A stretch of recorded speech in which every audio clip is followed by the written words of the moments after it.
چیز سے محبت کرتے ہیں۔ تو یار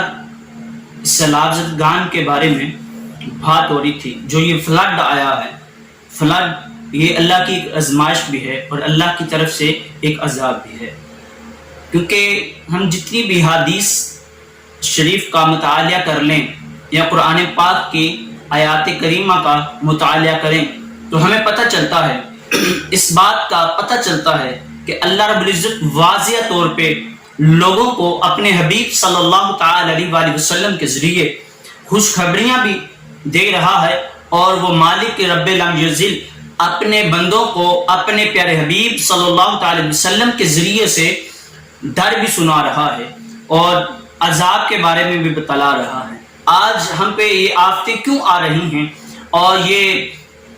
جو فلڈ اور یہ طوفانی بارشیں اور اس طرح کے جتنے بھی ہم پہ عذاب آ رہے ہیں اور دیگر علاقے جو اس کی زد میں ہیں، تو کیوں آئے ہیں؟ تو اس کی یہی مین وجہ ہے صاحبوں کہ اللہ رب العزت، اللہ کی ذات، وہ مالک بڑا بے نیاز ہے۔ آج ہم بات کرتے ہیں ہمارے اوپر حکمران جو ہیں وہ اچھے مسلط نہیں ہوئے، ہم ان کو کوستے ہیں، انہیں برا بلا کہتے ہیں،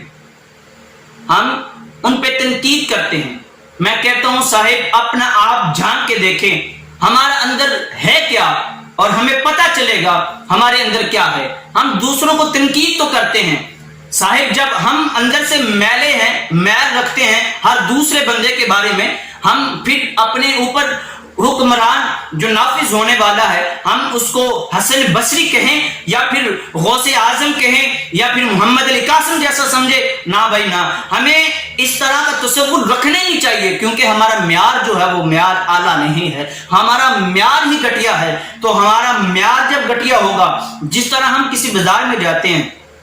بات ذہن میں رکھیے گا، ہم بازار میں جاتے ہیں تو کوئی چیز خریدنے کے لیے جاتے ہیں، تو میں اس کی مثال اس طرح دے دیتا ہوں، جیسے کہ ہم کمہار کے پاس جاتے ہیں تو کوئی مٹکا وغیرہ ہم نے خریدنا ہو تو ہم اس کو ٹھیک طرح ٹھوک بجا کے دیکھتے ہیں، اس کی آواز کو چیک کرتے ہیں، کیا یہ کچا ہے یا پکا ہے، تو پھر دیکھتے ہیں کہ یہ ٹھیک ہے اور یہ ٹھیک نہیں ہے، تو ہم اس کو چھوڑ دیتے ہیں، جو صحیح ہوتا ہے اسے خرید لیتے ہیں۔ تو صاحبو ایمان کی بات آتی ہے، جب اپنے اندر کی بات آتی ہے تو ہم اپنے اوپر جو مسلط ہونے والے حکمران ہیں تو ہم ان کو کس طرح اپنے اوپر مسلط کر لیتے ہیں۔ ہم ایک پلیٹ کے لیے بک جاتے ہیں، ہم چند پیسوں اور ٹکوں کے لیے بک جاتے ہیں، تو پھر عذاب تو آنے ہی آنے ہیں، پھر ملک کے حالات تو ایسے ہی رہنے ہیں۔ ملک کے حالات اس وقت بدلیں گے جب ہم اپنے آپ کو بدلیں گے۔ اللہ رب العزت قرآن پاک میں فرماتا ہے کہ وہ قوم کبھی اپنا آپ نہیں بدل سکتی جو خود اپنے آپ کو نہ بدلے گی، تو وہ قوم کیسے اپنے آپ کو خوب اور پاک ستھرا کہہ سکتی ہے؟ آج ہم اپنے گھر کی بات لگا لیتے ہیں کہ ہم یہ ملک ہمارا گھر ہے اور یہ وطن عزیز ہماری جانوں سے بھی زیادہ عزیز ہے، مگر جنہوں نے اس وطن عزیز کے لیے یہ قربانیاں دی، ہمیں پوچھنا ان سے چاہیے تھا کہ انہوں نے اپنی جانوں کے نذرانے دے کر اور اپنا قیمتی وقت جو تھا، اپنا مال و زر جو تھا، وہ ملک پاکستان کے لیے وقف کر دیا، اور ایک ایک چیز وقف کر دی اس وطن عزیز کے لیے، اس وطن عزیز کی خاطر۔ تو آج ہمیں ان کے توسل سے یہ وطن عزیز ملا ہے، مگر ہم نے اس کی قدر نہ کی، ہم نے اس کی قدر نہ کی، اور ہم نے اس کی قدر کو جانا بھی نہیں، ہم نے پہچانا بھی نہیں کہ آزادی ہوتی کیا ہے اور کس طریقے سے ہمیں یہ ملک عظیم ملا۔ تو میں بات کر رہا تھا سیلاب زدگان کی، تو آج بات کر لیتے ہیں کراچی شہر کی۔ تو کراچی شہر آپ نے دیکھا ہے کس طرح گندگی کا ڈھیر بنا ہوا ہے، کس طرح اس کے نالے اور کیا میں پیش کروں، آپ سب جانتے ہیں، نیوز چینل پہ دیکھتے رہتے ہیں، تو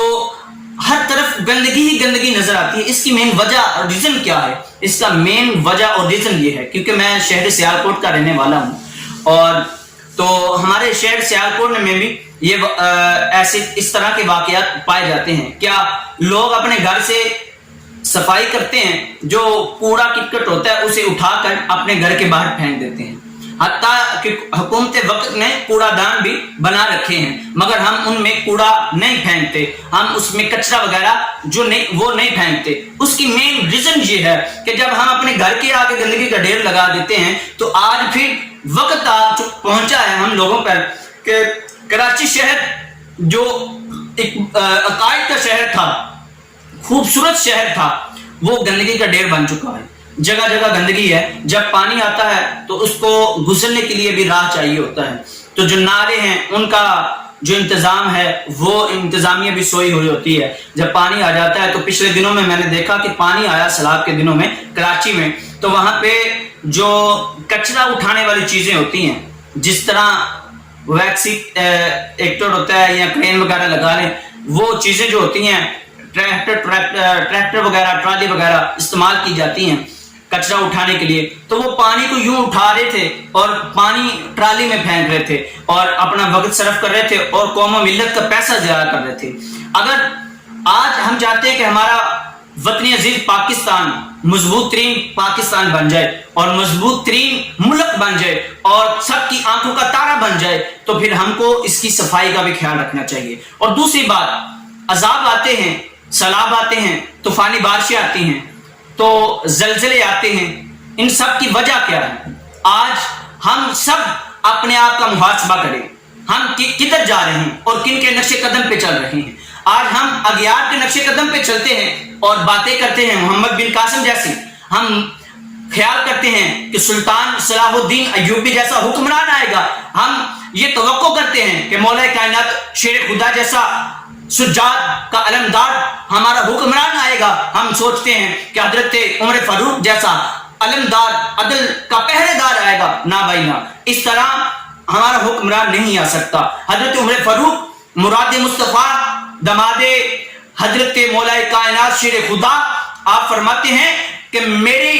حکومت میں نہر فراغت پہ اگر ایک کتا بھی پیاسا مر جائے گا تو کل قیامت کے روز عمر رضی اللہ تعالی عنہ فرماتے ہیں مجھ عمر سے پوچھا جائے گا، مجھ عمر سے پوچھا جائے گا کہ بھائی اگر حضرت عمر وہ مراد مصطفیٰ دماد شیر خدا وہ بات کر رہے ہیں تو پھر ہم اور آپ، ہم سب کہاں پہ کھڑے ہیں؟ ہم کس چیز کے بیچارے ہیں؟ کیا ہم سے حساب نہیں ہونا؟ حضرت ابوبکر صدیق رضی اللہ تعالیٰ عنہ وہ شخصیت ہیں جو بات کیا عملی طور پہ، حضرت عمر فاروق فرماتے ہیں کہ میں نے چھپ چھپ کے دیکھا حضرت ابوبکر صدیق رضی اللہ تعالیٰ عنہ سارا دن بھی مخلوق کی خدمت کرتے، رات کو وقت آتا امت کے امیر المومنین، اس وقت کے وزیر اعظم اپنے کمر پہ گندم کی بوری، نار کی بوری لاتے ہیں اور جا کے بیوہ مسکین یتیم لوگوں کا آسرا بنتے ہیں اور ان کو رات کے اندھیرے میں چھپ چھپ کے اپنے منہ پہ نقاب ڈال کے جا کے لوگوں کی خدمت کرتے ہیں. آج اس دور میں جس طرح سیلاب زدگان ہمارے پورے ملک میں 70% ملک جو اس وقت اس کی زد میں ہے، تو آپ دیکھتے ہیں ہمارے حکمران ابھی بھی اپنی عیاشیوں میں لگے ہوئے ہیں، ابھی بھی آپ اپنے جلسے جلوس میں لگے ہوئے ہیں. تو اللہ رب العزت سورہ زلزال میں فرماتا ہے اِنَّا بَطْشَ رَبِّكَ لَشَدِيدٌ، اللہ کی پکڑ بہت سخت ہے، تو اس پکڑ سے بچو. آپ کہتے ہوں گے کہ عدالتوں کی پکڑ سے ہم بچ جاتے ہیں تو کل کو بھی آرام و عشرت کی زندگی گزاریں گے. نہیں بھائی، آرام و عشرت کی زندگی ان کے لیے نہیں ہے. رام و عشرت کی زندگی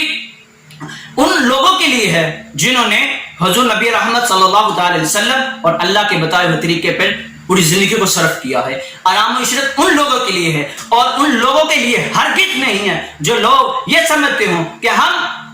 یہاں پہ غریبوں کا خون چوس لیں بلوں کے حساب سے، یا پھر ان پہ غریبوں پہ ٹیکسوں کا اتنا بھاری بم گرا کے ہم یہ وصول کر لیں اور آخرت میں عیاش و عشرت کی زندگی گزار لیں، تو پھر ان کے لیے عیاش و عشرت کی زندگی نہیں ہے بلکہ آگے جا کے حساب دینا ہوگا. تو آج وقت ہے، اگر تم چاہتے ہو ہماری آخرت سنور جائے، ہمیں اللہ کی پکڑ نہ ہو، تو پھر ان غرباء کے ساتھ محبت کرو. میرے اور آپ کے آقا صلی اللہ علیہ وسلم نے فرمایا سب سے پہلے جنت میں میری امت کے غریب لوگ جائیں گے، سب سے پہلے میری امت کے غریب لوگ جائیں گے. میں سلام پیش کرتا ہوں ان علماء حضرات کو، وہ چاہے علماء اہل حدیث ہوں، علماء دیوبند ہوں یا علماء اہل سنت ہوں، رضا ثاقب مصطفی آپ کی ٹیمیں ہوں یا پھر ملک پاکستان کی کسی بھی دارے کی ٹیمیں ہوں، الخدمت ہو، لبیک تحریک لبیک ہو، کوئی بھی ہو جنہوں نے بڑھ چڑھ کے آج پاکستان میں سیلاب زدگان کو راشن پہنچایا، وہاں تک پہنچایا جہاں تک ابھی بھی بے آسرا و عیار و مددگار لوگ بیٹھے ہوئے تھے، اور حکومت دعویٰ کرتی ہے کہ میں اتنے کروڑ دے رہا ہوں۔ میں بات کر رہا تھا یہ سوشل میڈیا کا دور ہے اور دکھلاوے کا دور ہے۔ پہلے وقت کا محاورہ تھا ایک ہاتھ سے دو اور دوسرے ہاتھ کو خبر نہ ہو، مگر آج کیا ہوتا ہے ایک ہاتھ سے یوں رکھو اور دوسرے ہاتھ سے یوں سیلفی کھینچو، اور ایک ہاتھ یوں ہوتا ہے 10 بندے یوں سیلفی کھینچ رہے ہوتے ہیں، تو پتہ یہ دکھلاوے کا دور ہے۔ تو اللہ رب العزت کو ریاکاری پسند نہیں ہے، دکھلاوا پسند نہیں۔ اللہ نے تمہیں مال و زر سے نوازا، اس کا مطلب یہ نہیں کہ تم غریب اور مسکین لوگوں کی تذلیل کرو، انسانیت کی تذلیل کرو۔ میں پچھلے دنوں میں دیکھ رہا تھا ایک وزیر تھا بلوچستان کا، وہ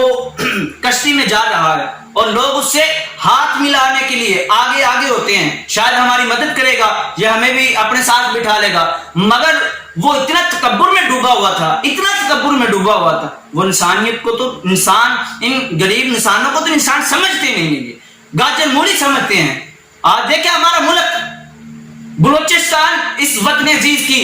شاہراہ ہے، کراچی اس وطن عزیز کی سندھ بھی شاہراہ ہے، اور کوئی بھی علاقہ ہو یہ وطن عزیز کا حصہ ہے۔ جس طرح ایک